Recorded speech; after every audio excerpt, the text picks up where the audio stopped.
प्रेम से बोलिए श्री सत्यनारायण भगवान की जय। मित्रों, आज पूर्णिमा का दिन है और पूर्णिमा के दिन आप सभी सुनेंगे श्री सत्यनारायण व्रत कथा। एक समय की बात है, नैमिषारण्य तीर्थ में सोनकादि 88,000 ऋषियों ने श्री सूत जी से पूछा, हे प्रभु, इस कलयुग में वेद विद्या रहित मनुष्यों को प्रभु भक्ति किस प्रकार मिल सकती है तथा उनका उद्धार कैसे होगा।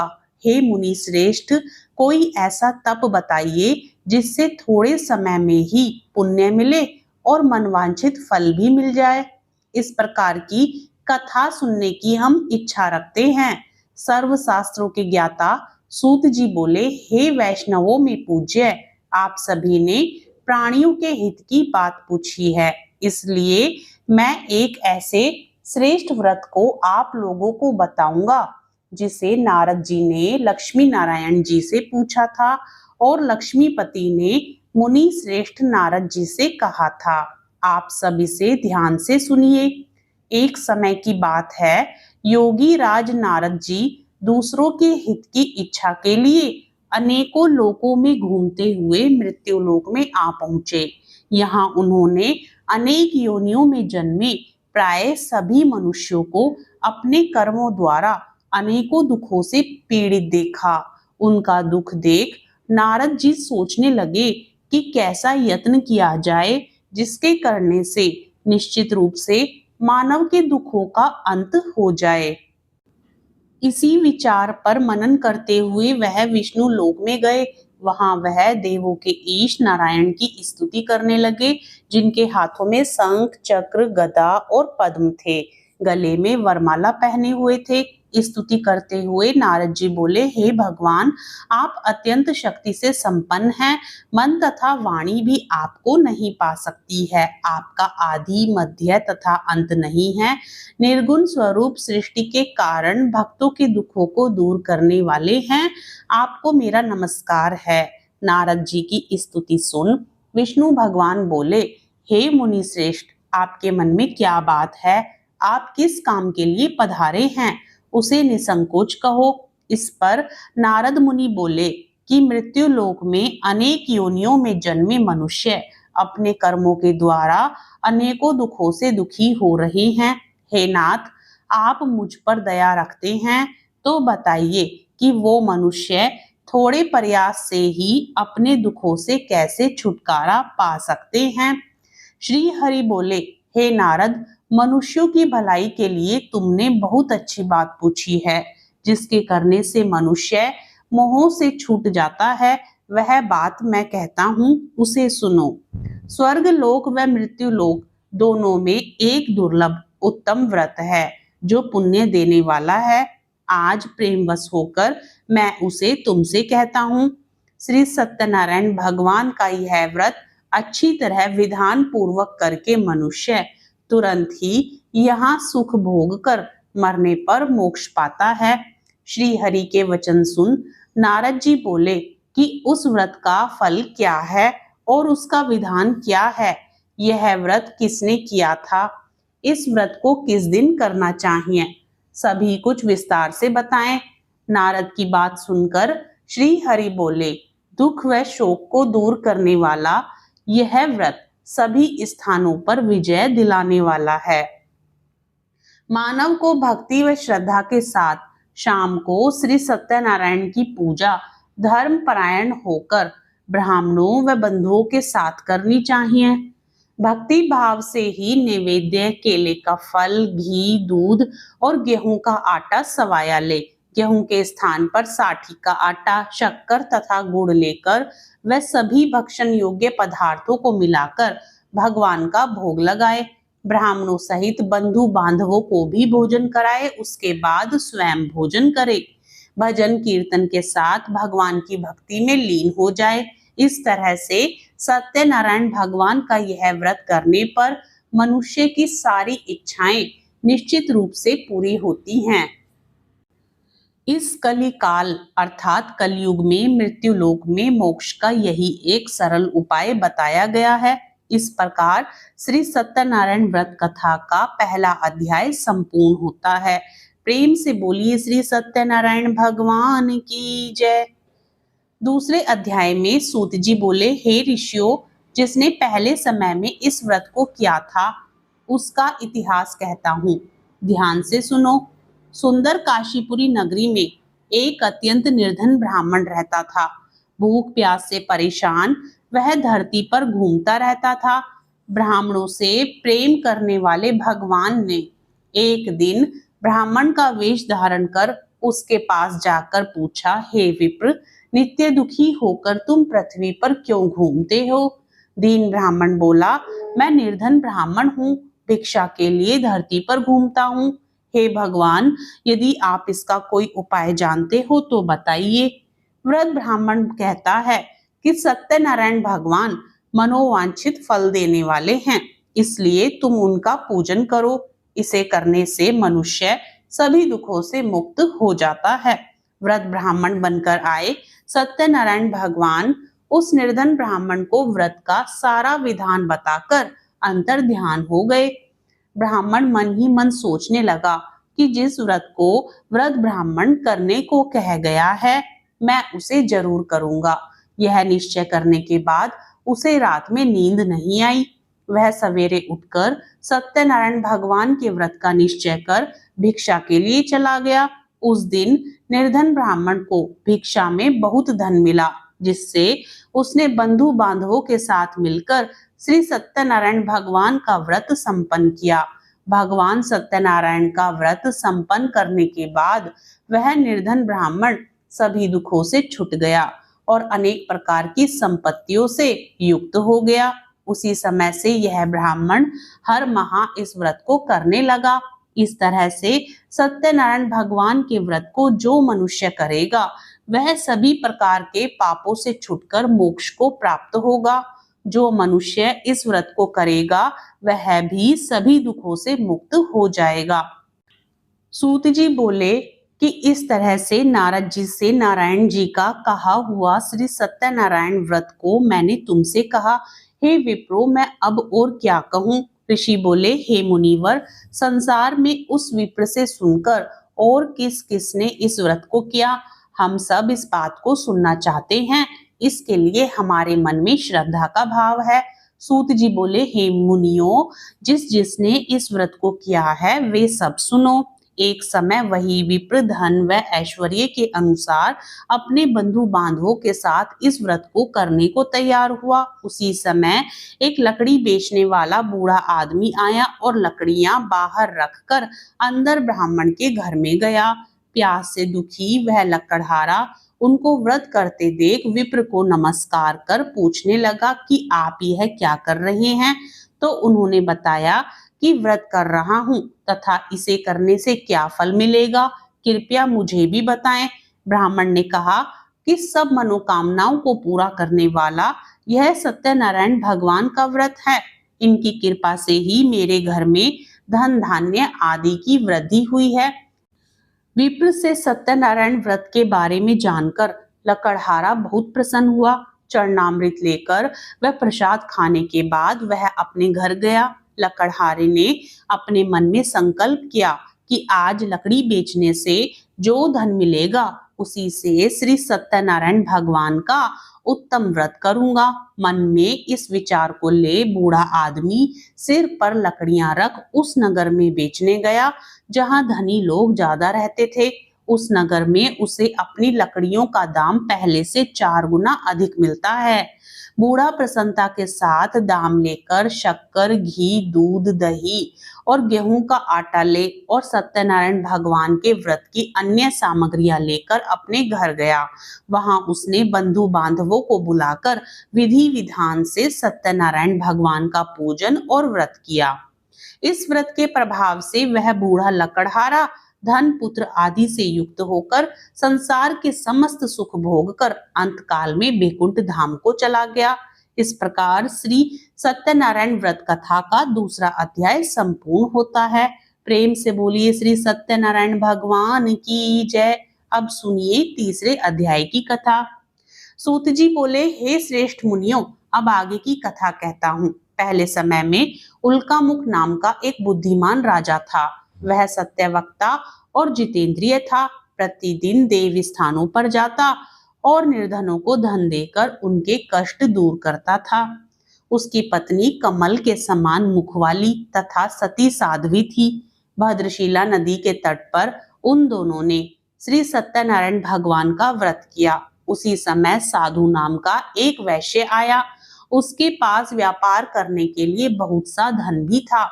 राजा को व्रत करते देखकर वह विनय के साथ पूछने लगा, हे राजन, भक्ति भाव से पूर्ण होकर आप यह क्या कर रहे हैं? मैं सुनने की इच्छा रखता हूँ, तो आप मुझे बताएं। राजा बोला, हे साधु, अपने बंधु बांधवों के साथ पुत्रादि की प्राप्ति के लिए एक महाशक्तिमान श्री सत्यनारायण भगवान का व्रत व पूजन कर रहा हूँ। राजा के वचन सुन साधु आदर से बोला, हे राजन, मुझे इस व्रत का सारा विधान कहिए। आपके कथनानुसार मैं भी इस व्रत को करूंगा।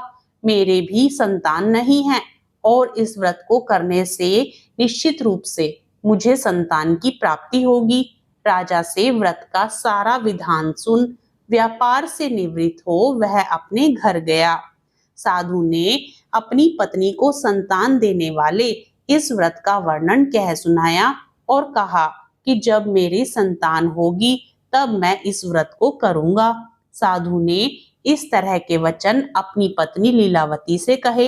एक दिन लीलावती पति के साथ आनंदित हो सांसारिक धर्म में प्रवृत्त होकर सत्यनारायण भगवान की कृपा से गर्भवती हो गई।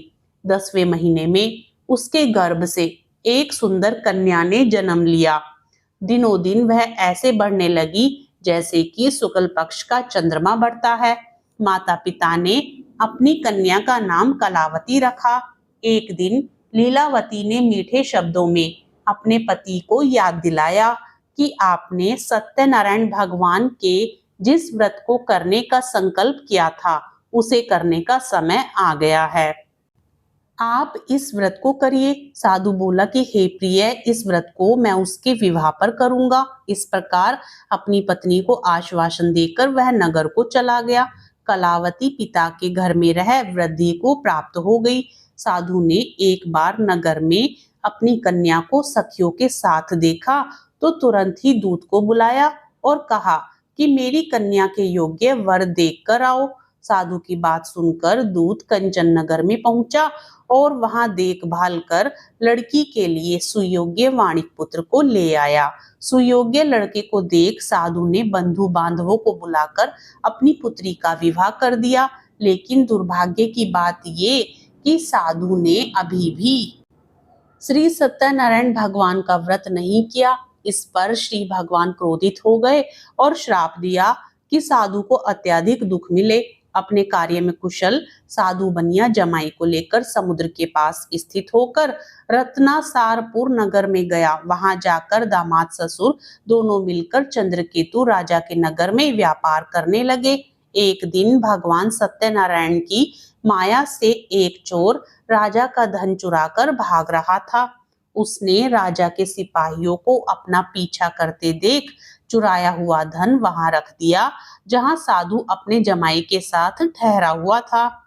राजा के सिपाहियों ने साधु वेश्य के पास राजा का धन पड़ा देखा तो वह ससुर जमाई दोनों को बांधकर प्रसन्नता से राजा के पास ले गए और कहा कि उन दोनों चोरों को हम पकड़ लाए हैं, आप आगे की कार्यवाही की आज्ञा दें। राजा की आज्ञा से उन दोनों को कठिन कारावास में डाल दिया गया और उनका सारा धन भी उनसे छीन लिया गया। श्री सत्यनारायण भगवान के श्राप से साधु की पत्नी भी बहुत दुखी हुई। घर में जो धन रखा था उसे चोर चुरा ले गए। शारीरिक तथा मानसिक पीड़ा व भूख प्यास से अति दुखी हो अन्न की चिंता में कलावती के एक ब्राह्मण के घर गई। वहां उसने श्री सत्यनारायण भगवान का व्रत होते देखा, फिर कथा भी सुनी। वह प्रसाद ग्रहण कर रात को घर वापस आई। माता ने कलावती से पूछा कि हे पुत्री, अब तक तुम कहाँ थी और तेरे मन में क्या है? कलावती ने अपनी माता से कहा, हे माता, मैंने एक ब्राह्मण के घर में श्री सत्यनारायण भगवान का व्रत देखा है। कन्या के वचन सुन लीलावती भगवान के पूजन की तैयारी करने लगी। लीलावती ने परिवार व बंधुओं सहित सत्यनारायण भगवान का पूजन किया और उनसे वर मांगा कि मेरे पति तथा जमाई शीघ्र घर आ जाएं। साथ ही यह भी प्रार्थना की कि हम सबका अपराध क्षमा करें। श्री सत्यनारायण भगवान इस व्रत से संतुष्ट हो गए और राजा चंद्रकेतु को सपने में दर्शन दे कहा कि हे राजन, तुम उन दोनों वैश्यों को छोड़ दो और तुमने उनका जो धन लिया है उसे वापस कर दो। अगर ऐसा नहीं किया तो मैं तुम्हारा धन, राज्य व संतान सभी को नष्ट कर दूंगा। राजा को यह सब कहकर भगवान अंतर्ध्यान हो गए। प्रातःकाल सभा में राजा ने अपना सपना सुनाया।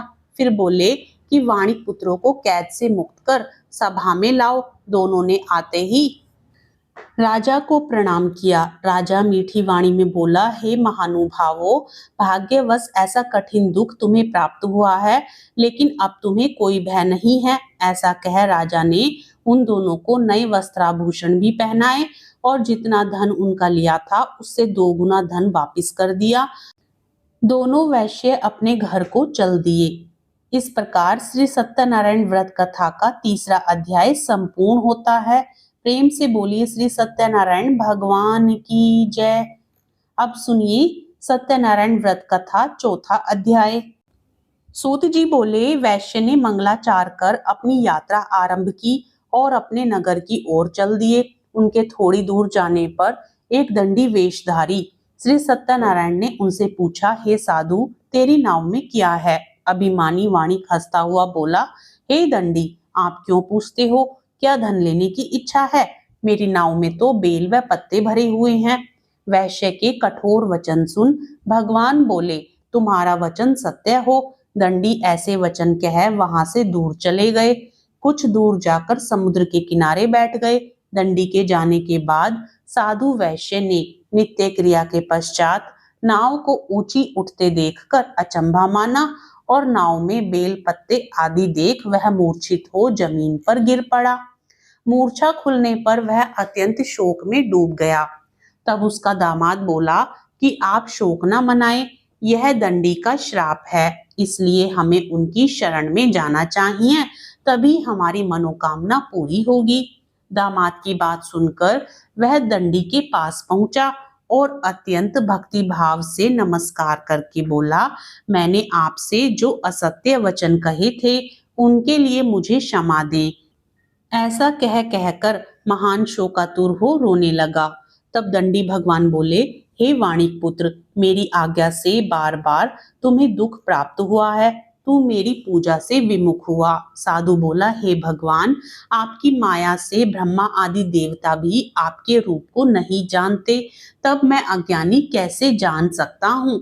आप प्रसन्न होइए, अब मैं सामर्थ्य के अनुसार आपकी पूजा करूंगा।